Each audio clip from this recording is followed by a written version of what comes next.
One morning, John Carter found his lawn turned into a parking lot by his neighbor's car. When he turned to HOA chairperson Karen Hunt for help, she dismissed him with a smug smile, confident in her authority. But Karen didn't know John was quietly gathering evidence to expose the truth. They underestimated the wrong man. Let's start from the beginning. It was an early Saturday morning when the first rays of sunlight peeked through the windows of John Carter's home. The soft hum of birdsong filled the air as John, a veteran and a proud father of two, stood on his porch, coffee in hand, admiring the view of his carefully maintained lawn. This small patch of green was more than just grass. It was a testament to years of hard work, a sanctuary of peace in a neighborhood bustling with life. But something was off. Right there, in the middle of his lush, manicured lawn, stood a car. Not his car, not a visitor's. A black sedan with dusty windows and a dented bumper, a sight that instantly jarred the serenity of his morning. For a moment, John just stared, confusion flickering across his face. He rubbed his eyes, half expecting the car to vanish, as if it were some early morning mirage. But no, it was real, and it was parked blatantly on his lawn. Well, this has to be a mistake, John muttered under his breath. Setting his coffee cup down, he marched over to the car, examining it for a note or some clue as to why it was there. Nothing. Deciding to address the matter directly, he walked over to his neighbor Mark's house. Mark, notorious for his brash attitude and disregard for others, lived 2 houses down. John had always maintained a polite but distant relationship with him, sensing that Mark thrived on confrontation. Still, he believed in giving people the benefit of the doubt. Knocking firmly on Mark's door, John waited. Moments later, the door creaked open to reveal Mark in a rumpled t-shirt and basketball shorts, his expression a mix of annoyance and impatience. "Yeah?" Mark grunted, leaning against the doorframe. "Good morning, Mark," John began, keeping his tone neutral. "I noticed a car parked on my lawn this morning. Is it yours by any chance?" Mark's eyes flicked to the side before he crossed his arms, his demeanor hardening. "Yeah, that's mine. What about it?" John blinked, taken aback by the bluntness. "Well, it's on my property, and I'd appreciate it if you could move it. You see, it's damaging the grass," and before John could finish, Mark cut him off with a dismissive wave. "Look, Carter, the street's packed, okay? There's no room to park anywhere else. You've got plenty of space on that lawn of yours. What's the big deal?" For a moment, John was at a loss for words. "Mark, it's not about space. It's about respecting boundaries. That's my property." Mark snorted, a smirk tugging at the corners of his mouth. "Boundaries? You're really going to make a fuss over this? Some of us have real problems, you know. Just let it go." And with that, Mark stepped back inside and shut the door in John's face. John stood there for a moment, the weight of Mark's dismissal sinking in. Anger bubbled beneath the surface, but so did disbelief. How could someone be so cavalier about something so basic? Respect for another person's property. Walking back to his porch, John glanced at his lawn again, now scarred with tire tracks. He clenched his jaw, a determined glint in his eyes. This isn't just about the lawn, he thought. This is about standing up for what's right. And just like that, the quiet harmony of his suburban life began to unravel. The next morning, John stepped outside, hoping for a fresh start, only to be greeted by an unpleasant sight that made his heart sink. The once pristine lawn he had so carefully tended now resembled a construction site. Deep tire tracks crisscrossed the grass, leaving behind patches of churned-up dirt and broken blades. His chest tightened as he surveyed the damage. This wasn't just a careless mistake. It felt deliberate, like an act of defiance etched into the earth itself. John knelt down, running his fingers over the torn grass, as if trying to assess the extent of the injury to his cherished property. It wasn't just a lawn. It was a part of his home, a place where his kids played, where family barbecues brought laughter, and where he found peace. And now, it was a battlefield. Frustration bubbling, John decided it was time to escalate the matter to the Homeowners Association, HOA. If anyone had the authority to mediate and ensure community standards were upheld, it was them. Or so he thought. Arriving at the HOA office, John was met by Karen Hunt, the association's chairperson, a woman whose reputation for micromanaging and dismissing complaints preceded her.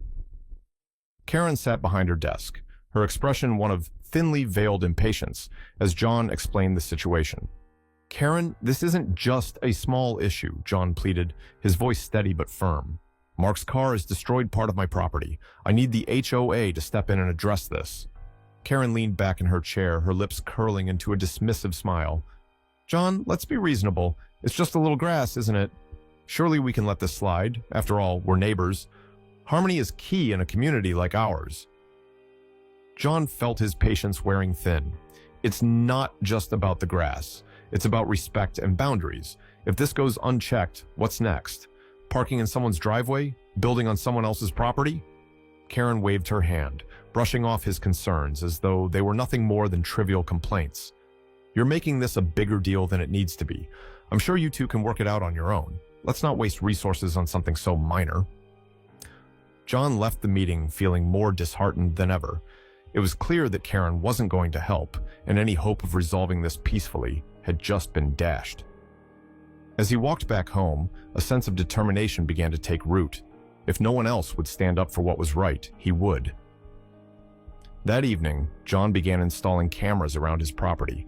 He carefully positioned them to capture any future incidents, knowing that he would need solid evidence to confront Mark or anyone else who decided to test his resolve. The cameras became his silent witnesses, a shield against the growing tide of disrespect. But Mark was quick to notice the new additions. The next day, John found trash, fast food wrappers, empty cans, and other debris scattered across his lawn. It was a clear message.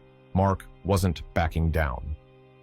Later that evening, as John was tidying up the mess, Mark appeared at the edge of his driveway, arms crossed and a smirk plastered across his face. "What's with the cameras, Carter? You trying to play detective now?"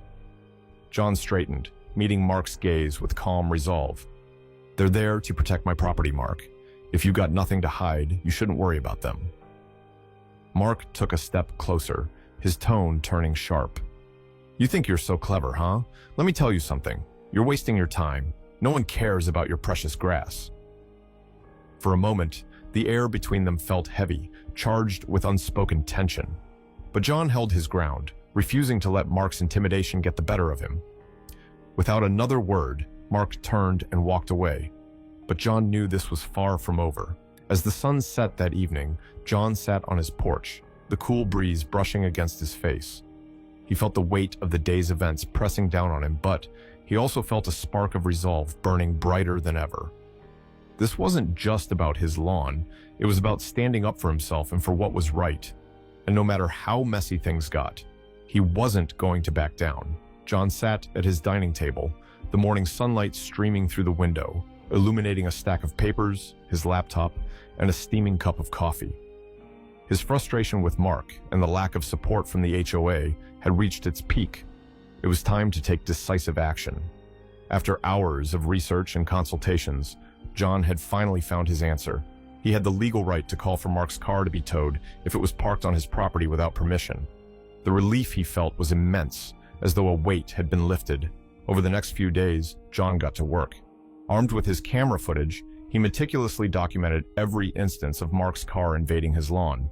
The tire tracks, the repeated damage, and even Mark's confrontational attitude. All of it was carefully logged and stored. John felt a renewed sense of purpose. Each piece of evidence was a step closer to reclaiming his peace of mind and sending a clear message. Enough was enough. But Karen Hunt, the chairperson of the HOA, wasn't about to make things easy. News of John's preparations had apparently reached her ears, and she made a point of addressing the matter during a neighborhood meeting. Standing before the small crowd of residents in her meticulously pressed blazer, Karen delivered a thinly veiled critique. "As the HOA, we are here to protect the rights and harmony of all our residents," she declared, her voice dripping with condescension. "It's important to remember that small disagreements between neighbors should not be escalated unnecessarily. We are a community after all." John clenched his jaw, his hands tightening into fists beneath the table. It was clear she was trying to undermine him, to paint his efforts as petty and disruptive. But as he looked around the room, he noticed a few neighbors exchanging glances, their expressions tinged with doubt. It was obvious that Karen's stance wasn't winning everyone over. Then came the morning that changed everything. John woke up to the now familiar sight of Mark's black sedan parked squarely on his lawn, as if mocking him. But today was different. John calmly picked up his phone, dialed the number of the local towing service, and provided them with the necessary information. Within half an hour, the tow truck arrived, its rumbling engine announcing its presence. John stood on his porch, his arms crossed, watching as the truck backed onto his driveway and positioned itself to haul away Mark's car. It was a moment of quiet triumph, the culmination of days of preparation. Mark, however, was less than pleased. The sound of the tow truck must have drawn him out of his house, because soon enough, he came storming out, his face a deep shade of red. "What do you think you're doing?" Mark bellowed, pointing an accusatory finger at John. "You can't do this. You don't have the right." John stepped forward, his voice calm but firm. "Actually, I do. Your car has been parked on my property without permission for weeks. I've documented everything and consulted with an attorney. This is completely within my rights." Mark's anger boiled over as he gestured wildly at the tow truck driver, who continued his work without so much as a glance in Mark's direction. "This is ridiculous. You're making a scene over nothing?" John didn't flinch. "This isn't nothing, Mark. This is about respecting boundaries. You've had plenty of chances to stop this, but you chose not to." As the tow truck drove away with Mark's car, the tension hung thick in the air. Mark stomped back to his house, slamming the door behind him, but not before throwing one last glare in John's direction. John exhaled deeply, the adrenaline coursing through him beginning to fade. Standing on his now empty lawn, he allowed himself a small, satisfied smile. For the first time in weeks, he felt like he had taken control of the situation. The battle wasn't over, but this was a victory, and it was one he wouldn't soon forget. The air in the neighborhood seemed heavier, charged with whispers and tension. After Mark's car had been towed, Karen Hunt, the self-appointed queen of the HOA, wasted no time stirring up trouble. She called an emergency meeting where she positioned herself as the defender of the community, painting John as a rogue resident who cared little for harmony. "This kind of behavior undermines the trust and unity we strive for," Karen declared, her tone righteous. She swept her gaze across the room, ensuring every neighbor felt the weight of her words. "John Carter's actions don't reflect the values of our community. We need to hold him accountable." John, standing at the back of the room, clenched his fists. He wanted to speak up, to defend himself, but he knew this wasn't the time. Karen had been at this for years, using her influence to twist narratives and suppress dissent. This wasn't her first campaign of whispers, but John was determined to make it her last. Karen's efforts didn't stop at the meeting. She began circulating rumors, suggesting that John was a troublemaker who prioritized his pride over the neighborhood's well-being. Some neighbors, initially unsure of what to believe, started to question John's motives. But John was ready. Over the past weeks, he had carefully compiled evidence, not just of Mark's repeated infractions, but of Karen's dismissive attitude and blatant favoritism. He had video footage of Mark's threats, audio recordings of confrontations, and clear documentation of Karen's refusal to mediate.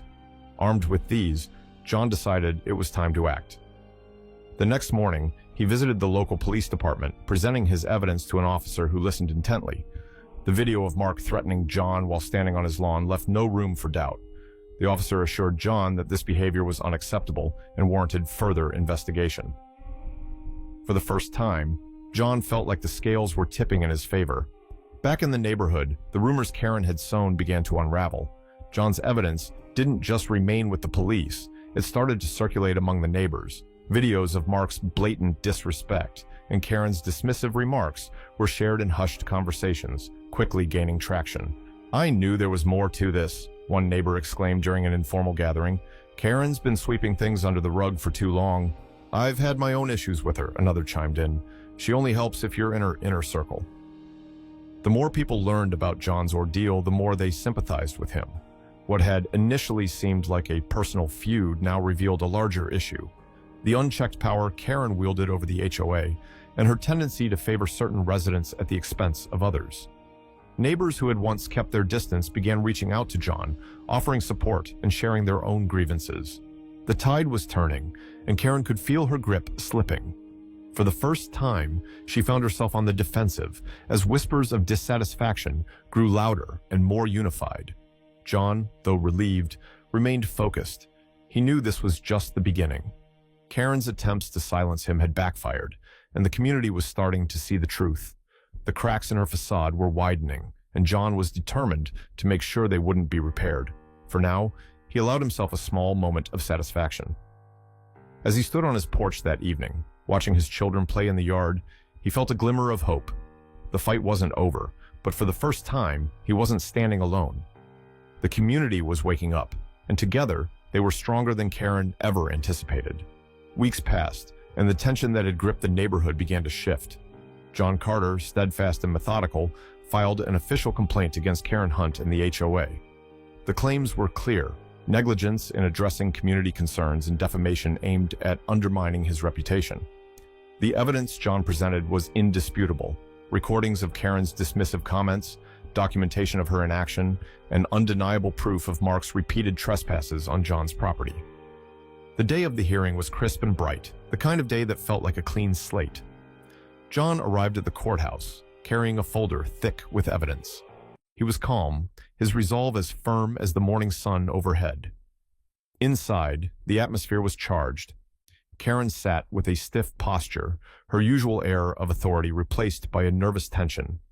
Mark, looking far less defiant than usual, avoided John's gaze entirely.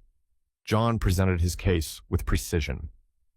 The footage of Mark's threats and repeated parking violations painted a vivid picture of harassment. But the turning point came when John played an audio clip of Karen brushing off his concerns during an HOA meeting. Her words, dismissive and laced with condescension, echoed in the silent courtroom. "This is just petty drama. Let's not waste time on it." The judge's decision was swift and clear.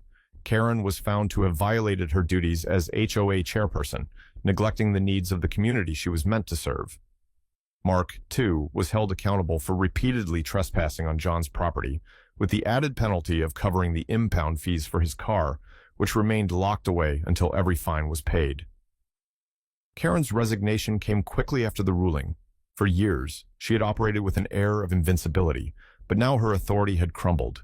The neighborhood convened to elect a new HOA board, one focused on fairness and transparency. For the first time in years, the community felt hopeful about its future. Back at home, John stood on his freshly repaired lawn, watching his children chase each other in the afternoon sun. The tire tracks were gone, replaced by a vibrant stretch of green, a symbol of both recovery and resilience. Neighbors began stopping by to thank him, sharing their own stories of frustrations they'd kept to themselves for too long. At the next HOA meeting, John addressed the group, his voice steady and filled with conviction. "It's important to stand up for what's right," he said, looking out at the faces of his neighbors. "This isn't just about property lines or rules. It's about respect. Injustice can only grow when we stay silent. We have the power to protect what's ours, but it starts with speaking up." Applause erupted in the room, a genuine and heartfelt acknowledgement of the struggle John had endured. His fight had inspired others, showing them that even against overwhelming odds, change was possible when driven by determination and truth. As John returned home that evening, he felt an overwhelming sense of peace. The storm had passed, and in its wake, he had regained not only his lawn, but also his sense of security and pride. For the first time in months, he could sit on his porch, watching the sun dip below the horizon, knowing he had done what was right, not just for himself, but for his entire community.